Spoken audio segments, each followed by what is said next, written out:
Hi everyone, मेरा नाम अभिषेक है और अगर इस प्लेटफॉर्म पे होने वाली बात से आपको कुछ सीखने को मिलता है तो सब्सक्राइब करो, लाइक करो और कोई फीडबैक है तो कमेंट में बता सकते हो। um, थोड़ी मेरी आवाज़ आज ठीक नहीं है तो आई अपोलोजाइज़ फॉर दैट। एक चीज़ दिमाग में आई थी तो मुझे लगा शायद वर्थ है शेयर करने की। कुछ दिनों पहले अमेज़ॉन पे विकी कौशल की सरदार उधम रिलीज़ हुई है मूवी। बहुत ज़बरदस्त उसके बारे में फ़ीडबैक है। मोस्टली जो भी कंप्लेंट्स हमारी किसी बॉलीवुड मूवी को लेकर होती है कि ये इस तरीके से लोगों को बेवकूफ़ बनाते हैं या फिर डिफरेंट तरीके के ट्रोप्स यूज़ करते हैं, फालतू के क्रिंजी म्यूज़िक और क्रिंजी तरीके की चीज़ें यूज़ करते हैं, उन्होंने उसमें कुछ भी यूज़ नहीं किया। और बहुत अच्छी फिल्म बनाई, स्टोरी को सिर्फ जस्ट स्टोरी के पर्सपेक्टिव से प्रेजेंट किया उन्होंने।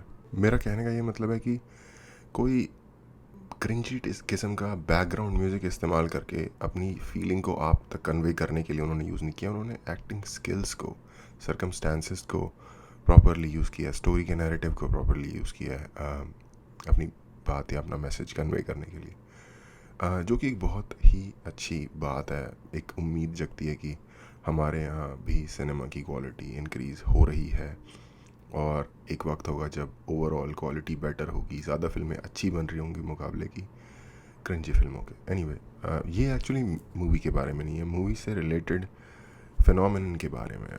अब इस तरह की जब कोई चीज़ आती है ना जो एक फिनोमेनन बन जाता है अपने आप में, तो डिफरेंट तरीके के लोग अपने अपने पर्सपेक्टिव से उस पर डिफरेंट तरीके की बातें करनी शुरू कर देते हैं। जो लोग बहुत ज़्यादा दुखी हैं या गुस्से में है कांग्रेस या नेहरू या इंडिया के शुरुआती 50 साल में जिस तरीके के सिस्टम्स रहे हैं उनसे, ग्रीवेंसेस हैं जिनके जो कि अपनी जगह जस्टिफाइड है काफ़ी हद तक।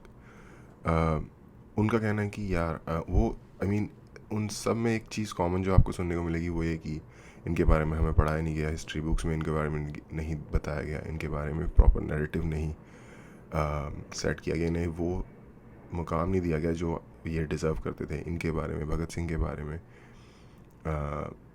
और जो लोग मूवीज़ वगैरह के बारे में, वो ऑफ कोर्स मूवीज़ की क्वालिटी के बारे में बात करते हैं जिनका उन चीज़ों पे ज़्यादा ज़ोर है। पर मुझे जितना भी अभी तक समझ आया है, क्योंकि मैं भी ऑफ कोर्स एक इंडियन हूँ, मैं मूवी देखता हूँ, मेरा भी दिल थोड़ा पिघल जाता है चीज़ों को देख के, फीलिंग्स में मैं आ जाता हूँ। पर मैं ये सोच रहा था कि हम मूवी देखते वक्त तो शायद बहुत ज़्यादा मूवी की फीलिंग में आ जाते हैं, या फिर जो कैरेक्टर हैं उनकी महानता हिस्टोरिकली या उनका जो सेक्रीफाइस है उसके बारे में सोचना शुरू कर देते हैं या उसको एडमायर करते हैं। और हमें शायद ये भी लग रहा होता है कि यार हम कहीं ना कहीं सबकॉन्शियस में कि अगर कभी हमारे को ऐसा मौका मिलता तो मैं भी कुछ इस लेवल की कोई चीज़ करता। लेकिन उससे बहुत छोटे लेवल की जो हम चीज़ें कर सकते हैं एक्चुअली अपनी रोज़मर्रा की ज़िंदगी में, जो एक बस आइडियल इंसान, एक आइडियल सिटीज़न भी नहीं, एक आइडियल इंसान होने के नाते ज़रूरी है लॉज फॉलो करना, प्रॉपर तरीके से पैसे कमाना, चोरी ना करना, यू नो ये सारी चीज़ें भी हमारे देश को हेल्प कर सकती हैं। और भले ही बहुत ज़्यादा इनसिग्निफिकेंस लगे, बट मेजॉरिटी समाज के वो अच्छे लोग जो इन चीज़ों को प्रॉपरली कर रहे हैं उनकी वजह से ही समाज चल रहा है। वो एक्चुअली, मैं इनसे कंपेयर नहीं कर रहा, लेकिन वो भी एक अनसंग हीरो है। और मैंने मतलब शायद पहले भी बात की थी एक बार, मैंने काफ़ी सारे इंडिया में इस तरह के स्कैम कॉल सेंटर्स हैं जो अंग्रेज़ों को फॉर एग्जांपल कॉल करके, या और अंग्रेज़ों को मतलब वेस्टर्न वर्ल्ड में, यूएसए, कनाडा, न्यूजीलैंड, ऑस्ट्रेलिया, जहाँ पे भी, इंग्लैंड में कॉल करते हैं, उनके साथ स्कैम करते हैं, उनको बेवकूफ़ बना के उनके पैसे ले लेते हैं। अब आपको नहीं पता लाइन की दूसरी तरफ कौन है, क्या पता कोई ओल्ड कपल हो या कोई ओल्ड लेडी या आदमी हो जिसने पूरी ज़िंदगी की पेंशन अपनी किसी बैंक में जमा कर रखी हो, उससे उसका बस ब्रेड बटर चल रहा हो। ये सब हम नहीं सोचते हैं। और कई लोगों का जस्टिफिकेशन मैंने ये सुना है, ओ अंग्रेज़ों ने हमें लूटा था तो अब तो हम भी उन्हें लूट रहे हैं, तो क्या फ़र्क है। यार मैं सोच रहा था कि अगर ये बात उधम सिंह या भगत सिंह वगैरह सुन लेते तो घुमा के मुंह पे थप्पड़ ही ना मारते बंदे के। और इस मूवी में एक्चुअली एक और अच्छी बात यह है कि उन्होंने सामने वाले की ह्यूमैनिटी को भी मेंटेन किया है। सामने वाले का पर्सपेक्टिव भी रिप्रेजेंट करने की कोशिश की है। क्योंकि ये बात याद रखना, जब दुनिया में कोई भी आपस में ग्रुप लड़ रहे होते हैं तो कोई भी अपने आप को विलन सोच, हाँ मैं मार दूंगा, मैं हरा दूंगा, मैं इन्हें कुचल दूंगा, इस तरीके से नहीं सोच रहा होता। ऐसे माइंडसेट के साथ कोई हमला नहीं करने आता। कुचल दूंगा शायद वो सोच रहा हो, लेकिन वो ये नहीं सोच रहा होता कि मैं, क्योंकि मैं तगड़ा हूं तो मैं कुचल दूंगा। वो ये सोच रहे थे हम सही राह पे हैं, हम सही चीज़ कर रहे हैं, हमारा जो फाइनल जो हमारा मोटिव है वो ज़्यादा नोबल है सामने वाले से, इसलिए डिज़र्व करता हूँ मैं उसको हराना।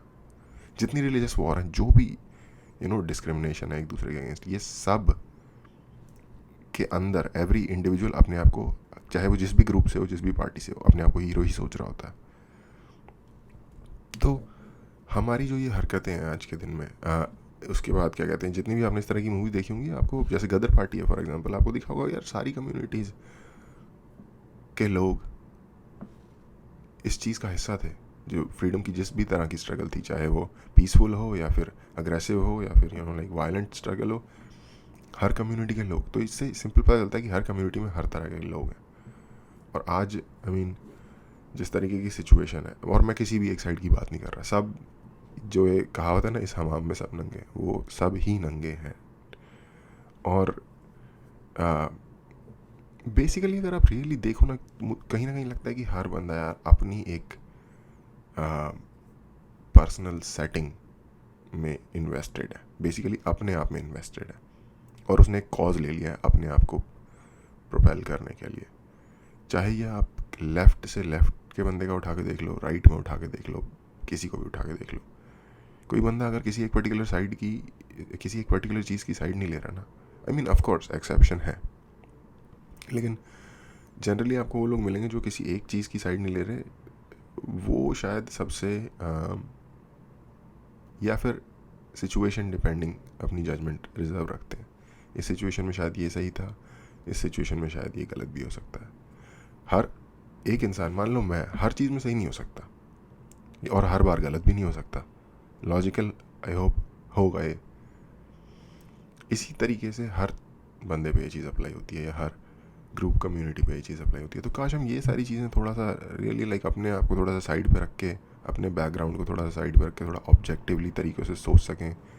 शायद अपना तरीके से पैसे कमाएं या मेहनत करें या फिर कुछ अचीव करने की कोशिश करें, जिससे कि अगर हम में से एक भी बंदा छोटी लेवल पे भी अपने गोल्स को ईमानदारी से अचीव करेगा, तो कलेक्टिवली अपने आप ही कंट्री ज़्यादा आगे बढ़ेगी। अगर हमें से हर बंदा सफाई का ध्यान रखेगा, क्लीनलीनेस रहेगी, ऑटोमेटिकली, बिल्कुल सिंपल बात है, इसको समझना कोई मुश्किल नहीं है, लेकिन इसकी एप्लीकेशन पे शायद सबसे, जितना ही समझने में आसान है, एप्लीकेशन शायद इसकी सबसे ज़्यादा मुश्किल है। और अगेन मैं वापस आता हूँ अपने पॉइंट पे कि ये मूवी देखते हुए मैं सोच रहा था कि हम में से हर कोई इस मूवी को देखते हुए सोच रहा होगा कि काश मुझे ये मौका मिलता है और मैं इस तरह का मार्टर बन पाता। लेकिन हम सबके पास मौका है और हम उसे देख भी नहीं पा रहे शायद, या रियलाइज़ भी नहीं कर पा रहे। और कुछ होंगे जो कर रहे होंगे, और कर रहे हैं, और उन्हीं की वजह से कंट्री चल रही है और देश आगे बढ़ रहा है। तो उन जैसे लोगों को सलाम। और अगर किसी को इससे कुछ समझ में इजाफा हुआ हो तो आई होप, ये मेरी उम्मीद है। आज के लिए इतना ही, थैंक यू।